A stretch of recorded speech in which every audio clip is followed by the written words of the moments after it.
Tebar senyum dan salam, izinkan saya mengucapkan salam. Assalamualaikum warahmatullahi wabarakatuh.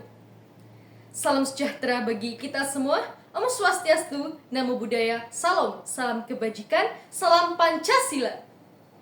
Yang saya hormati, Bapak dan Ibu Dewan Juri Kompetisi Pidato Nasional 2024. Yang saya hormati, segenap panitia penyelenggara Kompetisi Pidato Nasional 2024 serta seluruh generasi muda Indonesia yang saya banggakan.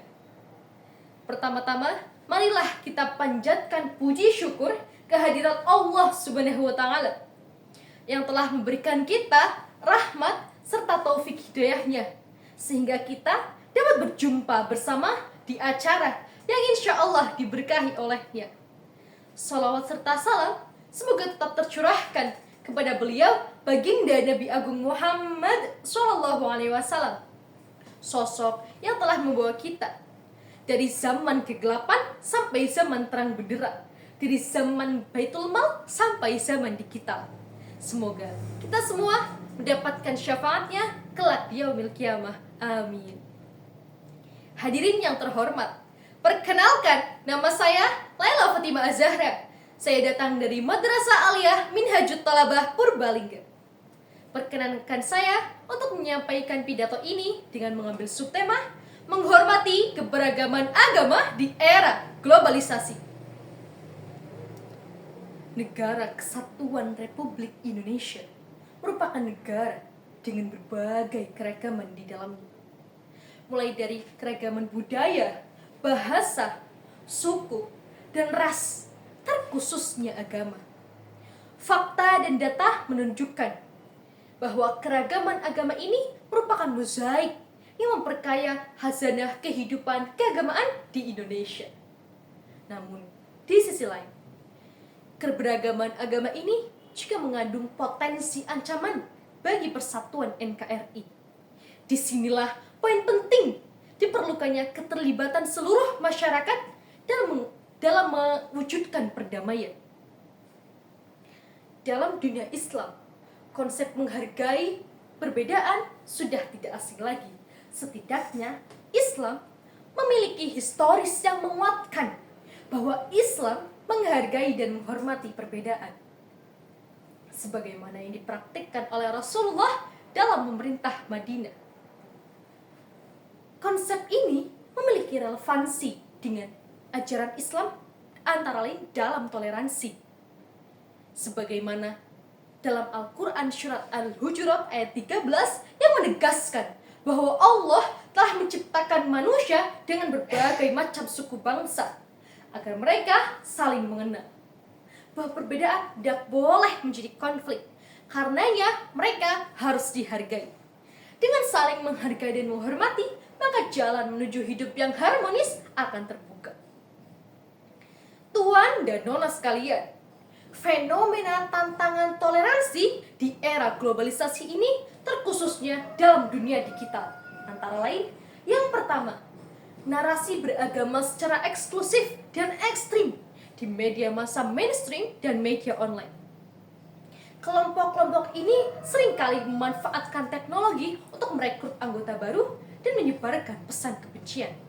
Yang kedua, hoax dan hate speech yang beredar pesat melalui teknologi informasi dapat memperkuat stereotip negatif dan prasangka terhadap kelompok agama tertentu.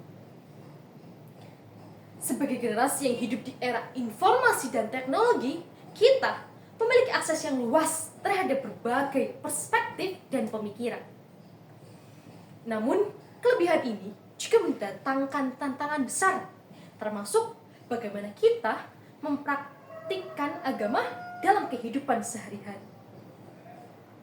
Oleh karenanya, moderasi beragama menawarkan kesempatan untuk membangun jembatan di antara perbedaan, menghormati keberagaman, dan menemukan titik temu yang memperkaya masyarakat kita.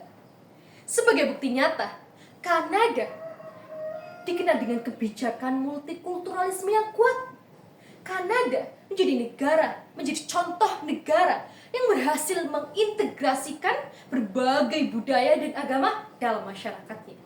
Sementara proses resolusi konflik dan perdamaian di Irlandia Utara, proses perdamaian yang melibatkan dialog antar agama dan kerjasama antara komunitas Katolik dan Protestan berhasil mengurangi kekerasan dan membawa stabilitas ke wilayah tersebut.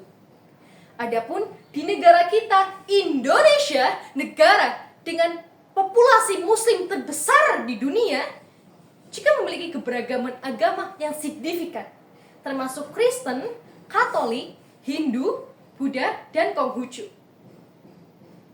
Indonesia mengimplementasikan keberagaman agama ini dalam Forum Komunikasi Umat Beragama atau FKUB yang dibentuk di seluruh daerah untuk memfasilitasi dialog antar agama dan menyelesaikan konflik. Serta kurikulum pendidikan di Indonesia juga mengajarkan nilai-nilai toleransi dan menghormati perbedaan. Saudara-saudara sekalian, moderasi beragama bukan hanya menjadi tanggung jawab pemimpin agama atau pemerintah. Ini adalah tanggung jawab kita semua. Dalam konteks globalisasi yang semakin erat, di mana perbedaan agama seringkali menjadi pemicu konflik, Gen Z memiliki tanggung jawab untuk mempromosikan pemahaman dan toleransi. Dengan demikian, kita sebagai generasi muda sudah sepatutnya memiliki sikap yang inklusif dan toleran dalam menyikapi perbedaan-perbedaan yang ada, apalagi di era globalisasi ini. Dan mari kita sebagai generasi muda perlu menunjukkan komitmen terhadap moderasi beragama dengan mengedepankan nilai-nilai toleransi, kerjasama, dan dialog antar agama yang penting dalam membangun perdamaian dan mewujudkan kehidupan yang harmonis di tengah perbedaan keyakinan. Sekian pidato yang dapat saya sampaikan. Terima kasih banyak atas perhatian dan antusiasnya. Mohon maaf atas segala kekurangan. Yang terakhir, Gen Z, masa nggak paham toleransi? Yang bener aja, rugi dong. Akhirul kalam, wallahul muwaffiq ila aqwamit thoriq. Wassalamualaikum warahmatullahi wabarakatuh.